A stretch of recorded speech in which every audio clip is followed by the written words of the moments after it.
Well, thank you, Michael, and thanks everybody. Thank you for taking time out of your day to be here with us. We're going to be talking about relationship development, specifically as it relates to business, and specifically focused on several parts of the presentation today as it relates to specific um, contract opportunities that you might be pursuing either on BART or some other public agency procurement or a private sector opportunity. And it's great to see so many really familiar faces. Marcy, great to see you. And Rebecca from Destination Enterprises. And Tony, great to have you here from your architecture firm and so forth. So what we're going to cover today are really what I would call kind of 6 different key areas. We're going to, let you know who we have here and why we're here today, but then really talking a little bit about the importance of relationships and how those relationships can be started and cultivated. And we all know that the law of the jungle is people want to do business who they know. So I know we have a lot of people who are exceptionally talented at many of the relationship development techniques. So some of this might be kind of rehashing some things that you already know, some basic and kind of ground floor foundation work, but also we want to make sure that we kind of follow the whole process through. So this is basically our agenda for today. So Michael, if we can go to the next slide. Great. Well, I always say it's all about the team, and I see we're joined here by Fei Lu. I don't want to put Fei on the spot, but I really do want to tip the hat to the BART Board of Directors and to the executive leadership, because they did start the SBSS program just about 5 years ago with the intent that it wasn't just about kind of outreaching and engaging with the small business community, which are small, local, minority, women, veteran, and LGBT businesses. But we felt that it was important, as did the BART executive leadership, that we needed to provide free services to the community in order to make them more competitive in the marketplace. Of course, as we know, BART and many public agencies all have different flavors. They have different processes and procedures that you must follow, especially in the bidding process. So on our level, Michael and myself and Melinda, we work to kind of basically be your eyes, hands, and ears so that we can help you navigate through the process. Michael has 20 plus years working in construction management. And long before he came to our team, he has worked with companies like Gilbane, working with clients like Google at the very top level. And he really brings to the table a lot of very key functions that you're going to need. So Michael is a marvelous hands-on coach who will help you through the BART procurement portal, making sure you understand where the elements and the opportunities are listed and so forth. And then, we really feel very strongly that communicating your company's values, your value proposition, how you present yourself in a 30-second, 3-minute, or a 5-minute perspective is really important. So Melinda Lee is our presentation skills coach, and she's going to talk about some key items here today. But we're really honored. And again, I don't want to put Fei on the spot, but Fei works for the Office of Civil Rights at BART. And just yesterday, we kicked off National Small Business Week with a wonderful event which had nearly 300 attendees. It was really, kind of quite a good crowd that heard about BART's commitment to small business. And then we heard from Chris Horton, who is the Northern California SBA District Director. And then probably most importantly, we heard from 2 specific businesses that have gone through the BART process, have been successful. So they gave some really real life perspectives. And one of those was Juliana Choi Summer, who owns a company called Priority Architectural Graphics. And then the other was Mr. Doug Parrish, who owns a company called Red Dipper.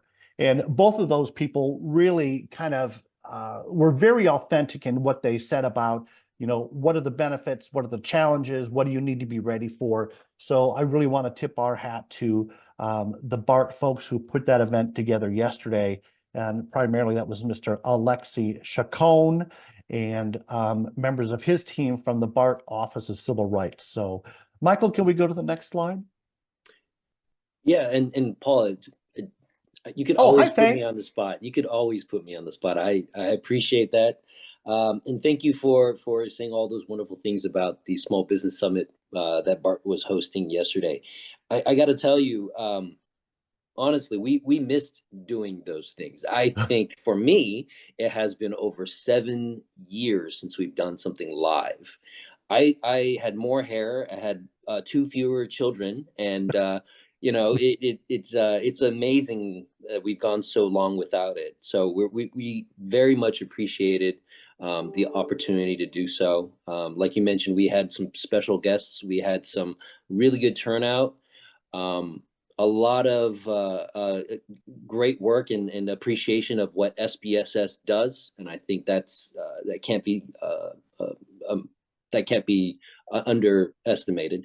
Um, I will say that, and it's something that we always say, and I believe it. BART has a lot of contracting opportunities every year. May it be small, may it be big, may it be construction, may it be professional services. And if you have questions regarding professional services, please let me know.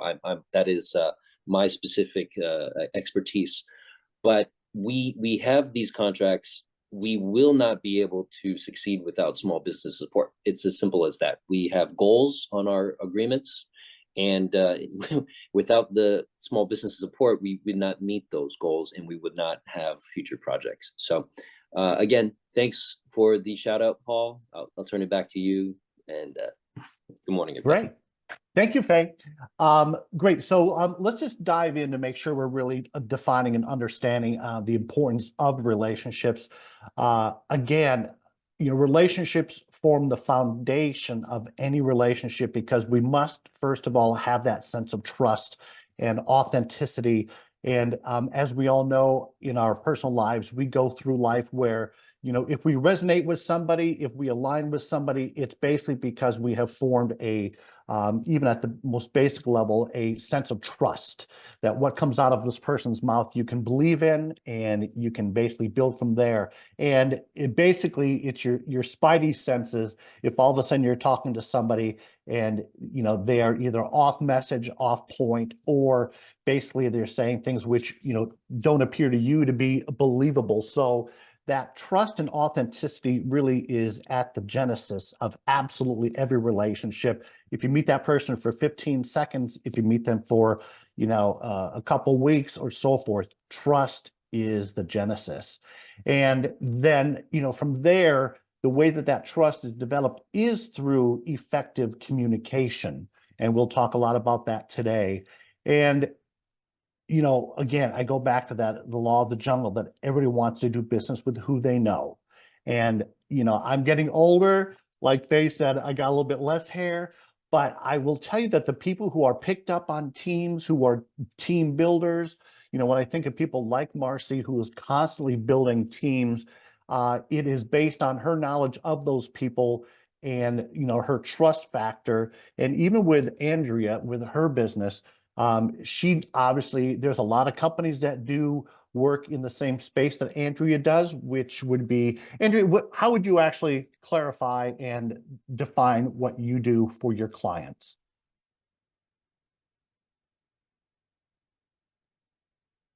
Can you find that off mute button? Hi, There we go. everybody. I'm Andrea Casella. I'm the owner of Premium Resource. And what we do here, and we've been doing, I think we're in our 25th year, is we help customers with custom logo apparel and merchandise. I've been working with Build Out California for a couple years now. Thank you, Paul, for the opportunity. And we've mostly done awards and backdrops with custom, designs to commemorate events at award ceremonies.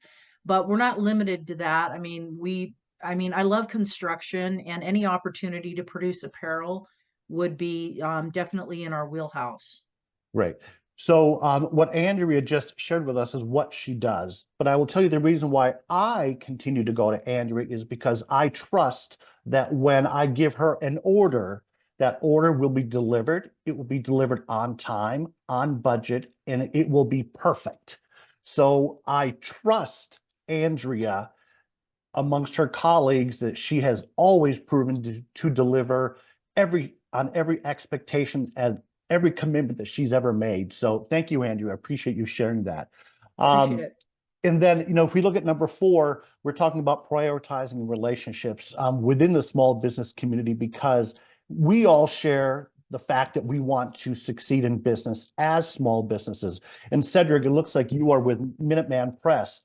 Again, there are a lot of companies, probably a lot of large companies, who love to talk about what they can do for your printing needs. But I'm going to guess that, Cedric, you and your business have been, built upon the fact that they can deal directly with you. You're the owner, probably the owner of the company, and you can deliver. Is that a fair assessment, Cedric?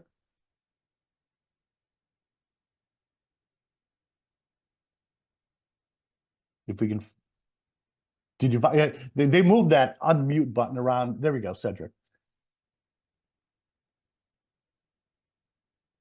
Oop, Cedric, I don't think we can hear you. How about now? There we go. That's better. Okay, so well, my clients are happy about the service, reliability. I have over 500 5-star reviews, so I work directly with clients to come up with solutions for them. And we do anything with your name, logo, image. We will print it on paper, glasses.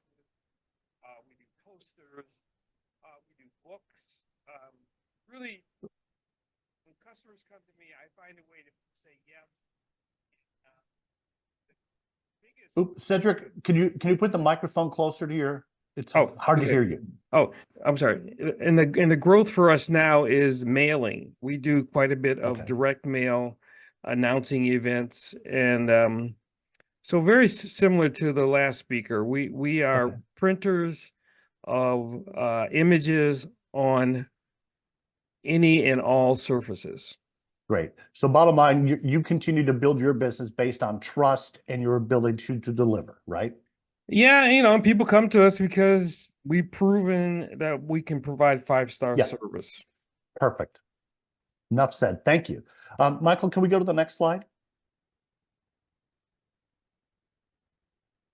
Okay, great. So we're going to enter into this. We're talking about teaming strategies, which is really the overarching element here. And then we're going to get into effective communications and relationships. So here are the 6 areas that we're going to talk about, just so that you can effectively build those relationships. So Michael, next slide. So in defining your business, of course, you're going to have to be able to articulate at a drop of a hat what it is that you do. And number 2, is there a demand for what you do? So depending on the audience and the group that you are with, is that the audience who really is going to be purchasing your service, needs your service, and so forth. So as you are strategically planning on where you spend your time, make sure you're putting yourself in the exact spot where you need to be, because you know that the people that you're going to be interacting with need your services and want your services.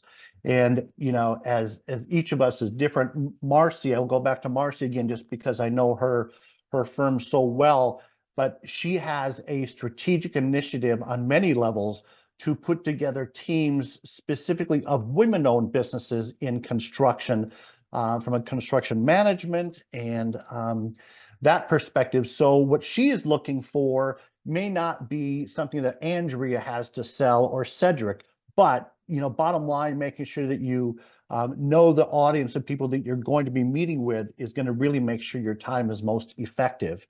And then again, that 4th one, which is how are your services purchased? I will tell you, with BART, there are certain RFPs that come out, some that are specifically set aside for small businesses, others, and much more common, are larger opportunities where there may be a prime or your company might be the prime.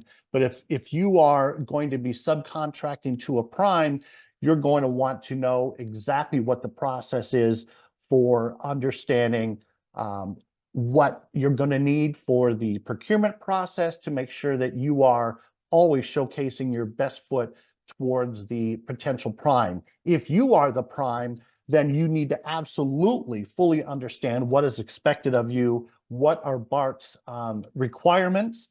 And BART, of course, does have a whole series of requirements and guidelines that the primes must follow.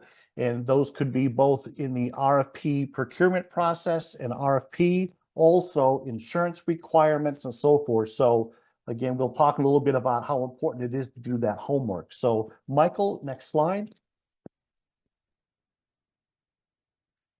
Okay, and it's really funny as I get a little older and wiser, I realize that some small businesses, specifically those contractors who are specialty, who have equipment and so forth, sometimes their businesses are specific to a given city, a given county, or a region.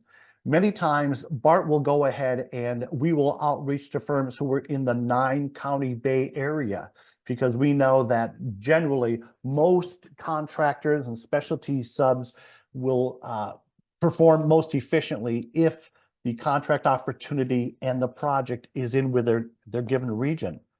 Other companies who are on a growth spurt or a sustained growth pattern, they might be able to do work throughout the state, or they might be able to do work throughout the West Coast region, because BART has some similarities to organizations like LA Metro or Sound Transit. So they will many times, if they get successful with BART contracting, can use that experience in working with BART and work with other agencies. So really make sure that you are the one who defines your geographic territory. Don't let somebody else dictate what your geographic region is. Take control, know your information, and be able to really articulate that. And again, match your services with the marketplace based on what's needed. There were several people there yesterday, and it was really a combination of professional services, vendors, contractors, and so forth. And, BART, we are focused on contractors, but we also wanted to meet other firms because you never know where those teaming opportunities are. So again, make sure you do your homework to make sure that the place that you're putting yourself in to meet new people is really in your wheelhouse. And then really, I just can't underscore this enough, but understand who your client is. From the prime perspective, absolutely make sure you know as much as possible about that company or about the people who are making the decisions. If it's a public agency, well, you know what? You got your work cut out for you, because you need to know different people in different parts of the procurement chain. Like for those who are working with professional services, you need to know Fei Lu. Fei actually does oversee BART's professional services contracts. We have other people who we work with on the procurement side, in the insurance department, who are working on contractors. So get to know who the players are, and then you'll be much more successful in your process. Next slide, Michael. So again, this sounds very elementary, but I will tell you, I can't tell you how many times people have really messed this up. And again, part of it is because we are inundated by information. Every time you turn on your phone, every time you turn on your laptop or your desktop, you are inundated with emails, with people who are trying to distract you. So I will say, do what is necessary to do the research on what those opportunities are. And I'll just ping in here very carefully on the annual budgets. From a public agency perspective and from BART's perspective, they have certain budgets that are focused on construction, or sometimes there's professional services, but they have things like Measure RR which is a multi-billion-dollar bond measure that is helping redefine and replace some of the aging infrastructure. But they reported yesterday that $304 million of that have already been put out the door. Actually, I think it's more than that, but I think 304 million is what BART spent with small businesses. Is that correct, Faye? That is correct. Yeah. So Measure RR is a big flow of business. There are other capital projects that are going on with BART that is very easy to find on the BART website. So make sure that you kind of follow the money, because that's where you need to be watching for opportunities. And of course, networking and client events and associations and affiliations. We're going to go through those as we move through the presentation. So next slide, Michael. Again, every public agency is different, but I will tell you from the BART perspective, and this is where Michael really excels at his hands-on, is that Michael has a prescribed method to take you through the BART procurement portal, which is, being honest, is I'm not an expert at being able to weed through things, but Michael has a prescribed process where he can get you in like 3 easy steps how to get to where BART posts their RFPs, RFQs, RFIs, and perhaps more importantly, he will also show you where the plan holders lists are, and that plan holder list will tell you, oh, here are the companies who are interested in bidding on this opportunity.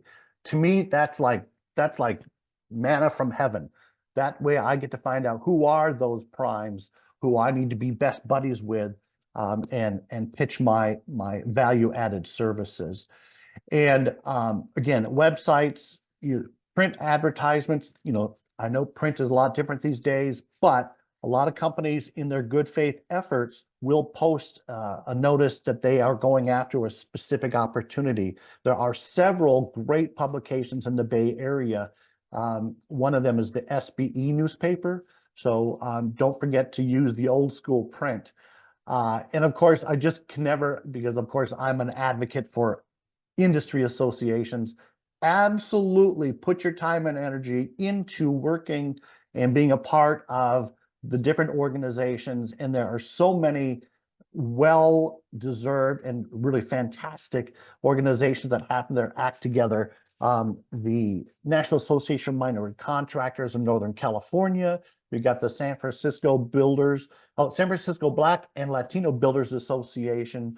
Andrew mentioned Build Out, but you've also got the CMAAs, which also feed into things. So take advantage of those very well-run organizations to build your networks. Next slide, Michael. Okay, so I'm going to just hit on this very quickly so that we go through our presentation in time here. But you've got to invest the time necessary to develop relationships with those people who are the decision makers. And I've always thought that there are, a small group of people who we all get to interact with, who are the decision makers, who are the team builders, who you need to make sure that you get to know. So sometimes those are the business development people from the larger companies. Sometimes if it's a small business, it's that small business owner who is building the teams and creating the opportunities. But make sure that you identify, almost like a surgeon, make sure that you identify the person who is the decision maker. And I don't want to say you want to waste your time with others, because everybody's important, but we all have a finite, limited amount of time to get to know each other. The other thing I will stress here, which I think is really important, is know when a JV, a joint venture, will help build your chances and your opportunities. Joint ventures are not just, oh, hi, let's just team up. A joint venture has a clear and defined set of rules and guidelines that you need to follow in order to make your JV legitimate. And it is a great strategy when you are building your, basically, increasing your chances of winning a contract with BART or a different public agency. And I will also tell you, I have seen some of the greatest teams that have been developed of like-minded small businesses, minority, DVBE, that can really be quite competitive. There is a group now called Collab, which is, I think, gosh, about 20 small businesses that banded together. Not all small, but there's some are small, medium. So be strategic and make sure that you know who you're going into business with so that you can be trustful, authentic, and really showcase your business acumen. Next slide, Michael.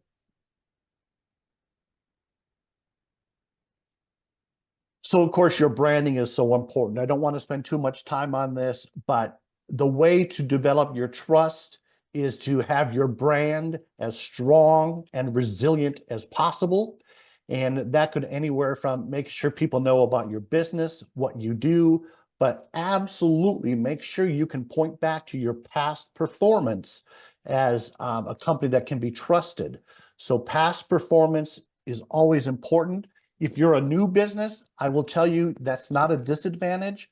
You just need to know how to articulate what your strengths are to build those relationships with people who may be kind of skeptical if you're a new business. But I have seen brand new businesses, and I just know one in particular out of San Diego recently that launched in the last year and has had enormous success because of they've developed their strong brand.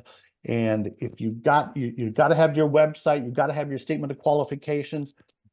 We here at the SBS program can assist you with all of those key branding elements. So our services are free to use. So especially on the statement of qualifications, let us help you make sure that we really fine tune those. So next slide.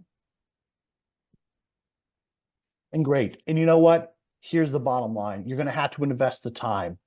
I know you don't have a lot of it, but if you don't do it, you are going to be sussed out in a moment.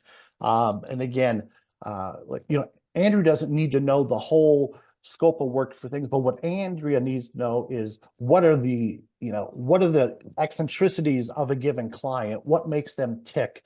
What's coming up on their radar? What can she do to help that company become even more successful in building their brand, building their relationships? So if we go to the next slide.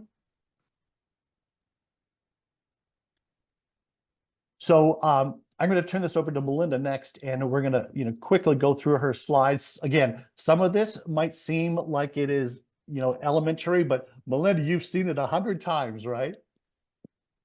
Oh, it's always good reminders and also a check-in. I want to make this interactive, so I have a question for all of you. If you could type into the chat, open it up in the chat. How many of you do research before you go to a networking event? Always, sometimes, not as much as I could. Where do you fall in? About 50% of the time. Let's be honest, this is your own self-awareness, self-check-in. 50% of the time, right? We're doing a lot and there may not be time to go prepare, research who's there. So who else? Always, sometimes, almost never, sometimes. Yeah. Could be better. Never. Thank you, Cedric. Sometimes. And what would doing some research, upfront research do? Like, how could it benefit you by researching who's there? What could happen?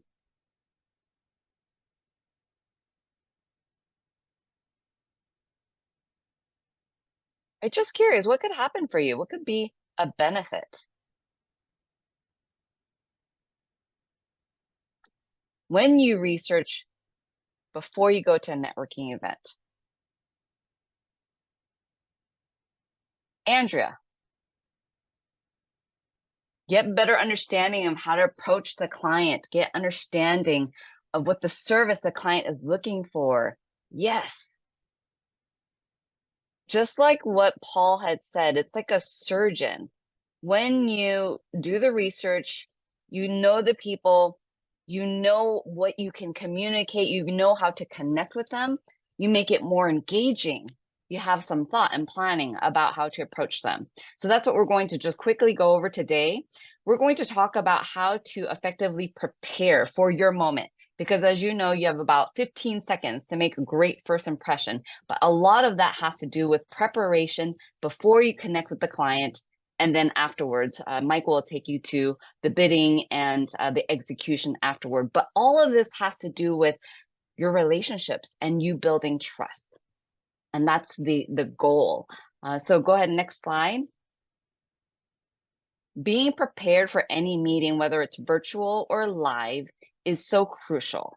A lot of this, you've seen it, you've heard it, but it's just these are these small wins that don't take a lot of time, but make a huge impact because you're up there, you're in front of the client, have your camera in front of you, look into the camera like I'm doing right now. Make sure you're taking up space in the virtual room. When you go into a live room, take up space. Look at the room. Look at the people in the room. And notice where you fall in that room. You may feel small, but if you feel small, take up more space, right? Go connect with people. Walk up to people. Find points of connection. And be ready to be in the spotlight. Be ready for your moment to talk about yourself. Thank you, Andrea and Cedric, for doing your pitch. Even if you just got called out, so you just never know when it's your moment.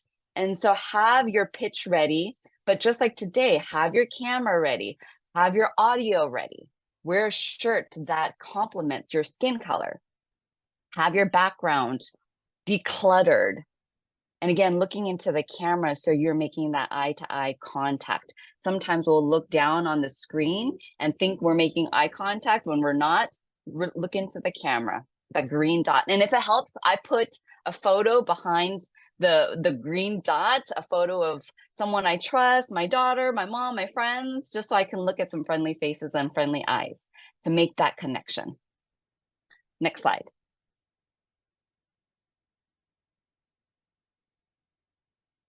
Know your potential clients, like we mentioned earlier.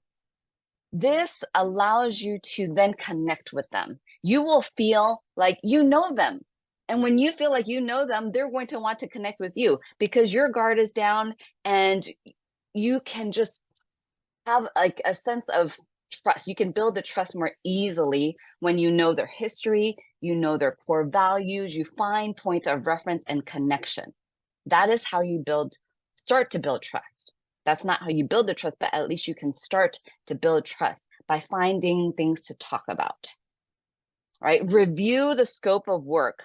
Going in, having ready the scope of work that you can support them in, the project history, review the BART RFPs. How many of you know how to navigate the BART portal and know how to find the plan holders? Yes? Some of you maybe not. Yes or no? Can you navigate the BART portal and look at the plan holders? Not so much. It's really because you can read the scope of work in there and then go talk to the primes and be ready. Yeah. So you're in good hands. Michael is the perfect person to talk about it, and he can navigate the BART portal with you and show you how to do that. But I highly recommend you do that so that way you're prepared when you go to these networking events or matchmaking events. You know the primes that are there. You know the scope of work that you can support them in. You can possibly talk about the challenges that you see with it and bring in your expertise. Know their project history. What other projects have they worked on? Maybe the people that you know on the project. Find points of connection and start to build that trust. And that means you showing up, leading with that effort, not waiting around and are people going to talk to me? Standing in the corner, that's not going to help you. Next slide. And then once you know the people, the decision makers, the people you want to partner with, Have that intention, have that clarity for yourself, because you're really busy doing a lot of different things. And so when you are very crystal clear about the decision maker, the people you want to work with, that actually helps you to solidify the type of work that you want to go after, and then therefore build your pipeline and also the successes, project successes that you can prove and demonstrate your expertise in. So these make the element of your pitch, right? Today when you talked about your pitches, most people say who you are and what do you do, and they stop there. But there's more to your pitch than just who you are and what do you do. What makes you unique? And then have at least 3 projects to prove it, to show that you've done it.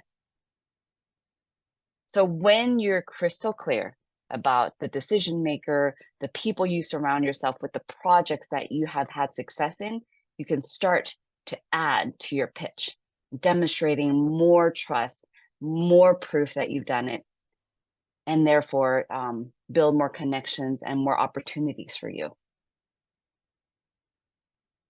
And then finally, I think a lot of people do not have a powerful closing and offer, and we'll talk about that as well. So next slide. And here's an example of what I'm talking about. Most people just say who we are and what do you do. So hello, my name is Charles Stephen, founder of Stevens Hauling Company. That's who I am, my company. And then also, what do? I've been doing trucking and hauling primarily for commercial clients 9 years, and I'm certified SBE and DBE. And then we stop. That's what I do. Hire me. This is what I do. These are my services. Are you going to hire me? I can help you. So the problem with that is the other person on the other side doesn't know who you are. You haven't built trust yet. I don't know if you've done a successful job. You're just telling me, what do you do?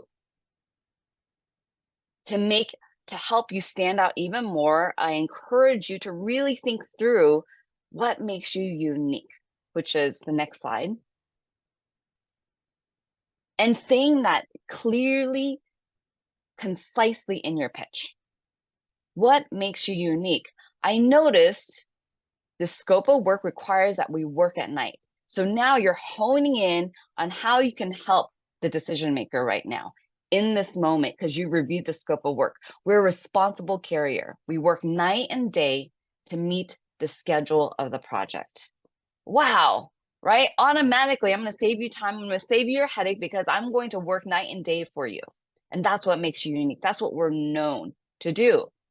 And as you know, most of the GCs, they want to know that you can anticipate problems, strive for 0 incidences, and overcome budget constraints. Like if you can do that with integrity and knowing that this is what you strive for, and you say it with genuine authenticity, include that as part of your pitch. You will stand out because that's what makes you unique. And earlier we mentioned having that intention of having projects to back yourself up, then saying the exact projects that back yourself up. We worked with the offices of Westfield. Include the client, the scope of work, the value, and also say that on projects we've completed it on time, on budget, with 0 incidences. Bring in clients, show that you've done it before. And then you can discuss, hey, I have client testimonials, resources, and references that I'd be happy to share with you. Wow, now you're adding layers of what makes you unique, adding layers of how you can stand out. And then hold it there. Say that those 3 parts clearly, concisely, and with genuine authenticity. And then hold it there and then watch that person, look at their reaction. And then have a conversation, ask questions. What are your challenges on this project? Or what are the scopes of work? Have them start to find points of connection. I noticed that there's XYZ, or what do you do? So think of different questions so you can build a connection with the person in front of you. And then watch their reaction. And then at the end, next slide, add a compelling call to action. How many of you have stacks of business cards at home and you try to call people? Sometimes they call back, or sometimes you don't do anything with the stacks of business cards. Yes? Say yes if you have stacks of business cards. Type it in the chat and you don't know what to do with them. Yes. Like, it becomes guilty. Yes, right? Yeah, I'm guilty. So how can we make the call to action compelling for you, and also especially the person in front of you? Because many times we will say, here's my business card, or can I have your business card? I'll call you. And so there's no compelling reason to connect again. So I encourage you to think very clearly, think through what makes that second step. It's like dating. You may not want to, they're not going to want to move in with you right off the bat, but what can you do to help them, to support them? What would make this call, just a phone call, valuable? So for this example, you can say, we have a track record of providing low bids. I'd be happy to provide a competitive cost estimate for you. Something that you can provide for that client, that decision maker, that doesn't require a lot of time, a lot of money on your part, but is high value for them. Let's set up a date and time to meet, to discuss this. You can put it into your calendar right away, right then and there, if they have that moment, if you have that time to actually get them onto the calendar, that would be great. But at least you're positioning that call with a sense of purpose. The other day I'm working with a pipe fabricator. He's going to start doing pipe fabrication scope reviews. Let's get on a call. I'll do a fabrication scope review. Something easy, something that is compelling and high value for them, and low cost, low time for you, low effort. That is when you find an appropriate client or someone that you feel is a good fit for you. Then you can lead with generosity, lead with a service, of being a service, sharing information, sharing knowledge that can help them either mitigate costs, save time, do something to help elevate and position this call as highly valuable. Anybody have any questions or comments about this part? Is that helpful? Awesome. So thinking through your call to action rather than just exchanging a business card.